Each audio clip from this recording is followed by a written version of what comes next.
The Middle Ages is what we call the 500-year period that ended just before 1500. It was the time when the great cathedrals and castles of England were built, the time of the Crusades, of bishops and barons, when Magna Carta was signed, and when Robin Hood and his merry men terrorised Sherwood. The country prospered under the wool trade, then suffered the ravages of the Black Death. But above all, it was the age of chivalry. Think saintly nobles, jousting champions and pure maidens. Think battles and bravery. Think deeds of daring do. Think again. Whoops. We do tend to have a rather romantic attitude towards the age of chivalry, with knights in shining armour fighting for fair damsels in a misty haze. But actually, that's got far more to do with the sentimental nature of the Victorians than with reality. So what were knights really like? What did they do? Who looked after them?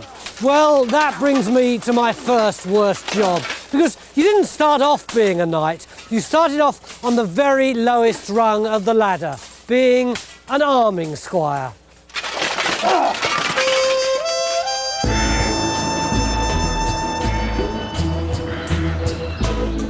The arming squire was actually a combination of a valet and a washerwoman. To plumb the depths of the knightly hierarchy, I've come to Arundel Castle in West Sussex. Paul, look at the state of you. You're supposed to be a knight in shining armour. He looks as though he's been hit by a load of cowpats. Would you really have looked like that at the end of a battle? Probably even worse than that, to be honest. This, as you see, is everyday work for myself. It's pretty grimy, it's wet, it's slimy. I've been in it for probably 8 hours. I haven't had a toilet break, so things are pretty hot and sweaty and smelly in here as well. Gavin, you're his arming squire. Yep. When he comes back after 8 hours on the field, what's the worst part of the job for you? Basically taking him out of the armour. He might have fallen into blood. He's going to fall into where horses have been cut down. So how do we get it off? Well, we'll start with the helm, just to give him a little bit of air now. So what would you be doing while he was bashing away at the enemy for 8 hours? Well, if he hadn't called me to be at his side on the field of battle as well, I would be at the back of the lines, maybe with another piece of armour if something was broken, if he got called. I could be there just to run in and help him out. Would you have been trained much before you could do all this? Oh, very much. I mean, I started off as a page, then I would become a squire, and at some point, maybe in my late teens, early 20s, at that point, if I was brave enough and if I had warranted enough, then I would be knighted. So Gavin, have you got the chance to end up like Paul, a proper full-fledged knight? That's right, yeah. As I've been in his service for many years, so I'd be trained up in the ways of the knight, the ways of chivalry. Even to carve my meat as well. Yeah. Beg your pardon? You have to carve my meat, you have to learn how to carve that in a proper, fashionable manner. Basically, you're like a Formula One pit team, aren't you? Pretty much so. A good team would be like a Formula One team. You could get in and out of it relatively quickly. The problem, of course, is what you're going to do once you're out of it, and some poor person has to clean all the things, and that's likely to be my squire or any other attendants that I've got within the camp. There are 24 pieces of armour in a full suit, weighing up to 27 kilograms, supported by a leather harness and worn over a hot and sweaty padded jacket. Oh dear, oh dear. If you'd been scared during the course of the battle, I wouldn't want to have been down here. And of course, most of it is running down literally my legs. Yes, all right. That's a step too far for me.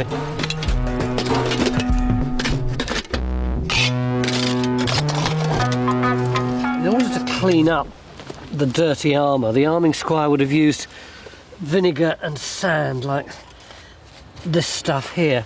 Occasionally they used to include a bit of urine into the mix to give added zest. As you can see, it's pretty effective, although it's horrible stuff. It would remove your fingerprints pretty quickly. But this is just the tedium of the camp. What would the actual battle have been like?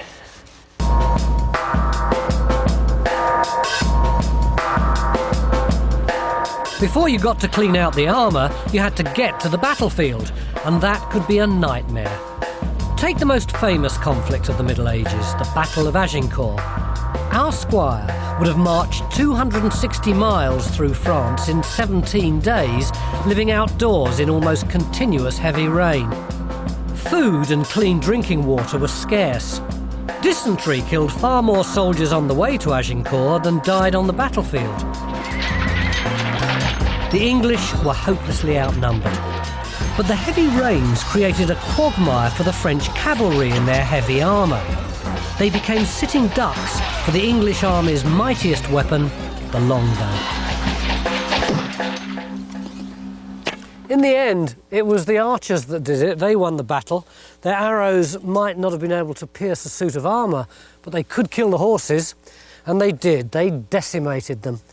Now, you might think that being an archer was one of the better medieval jobs, but in many ways it wasn't. If you got captured, you had your fingers sliced off, and at the end of the battle, it really did become one of the worst jobs in history. There were no doctors on the battlefield, no St. John's ambulance running around with stretchers, so the archers used to wander among the carnage, and when they found someone who was seriously injured, they put them out of their misery. In the year 1348, the Black Death swept into England from Europe. It decimated the population and killed around about 2 million men, women and children in a couple of years. Understandably, people began to get more and more frightened of falling ill.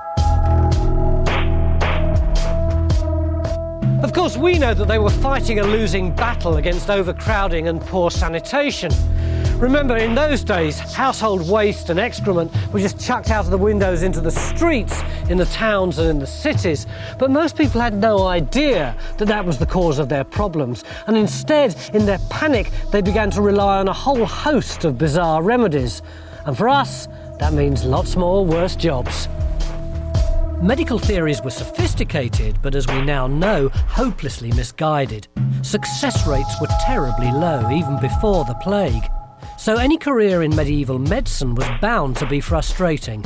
Oh, and messy. Very messy. How about a few of these if you don't fancy walking around with a bottle of aspirin? Leeches. In the medieval period, these were a staple medical treatment. The idea was that as they sucked the blood out of you, they'd suck the badness out as well. In fact, they were so popular that it brings me on to my next disgusting job, leech collector. By the 20th century, leeches were almost declared extinct, so I'm heading for one of the few spots left for a leech safari. Romney Marshes in Kent, with Ranger Owen Lation. Oh, enough smell. I'm practically up to the top of my waders in one step. What sort of people would have been leech gatherers? They would have been professionals, but there would also have been people like thatchers who would have had leeches stuck to them as they were collecting all these reeds and sedges, and they would have passed them on to dealers. You could have made a lot of money out of these reeds if you're a thatcher, couldn't you? Still have a nice bit of pin money from the leeches on your feet.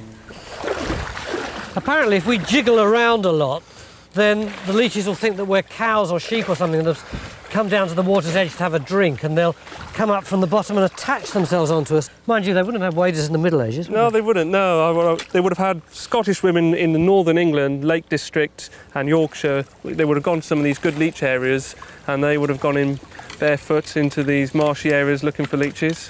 What are leeches? They're worms with character. They really are worms? Yeah, they are.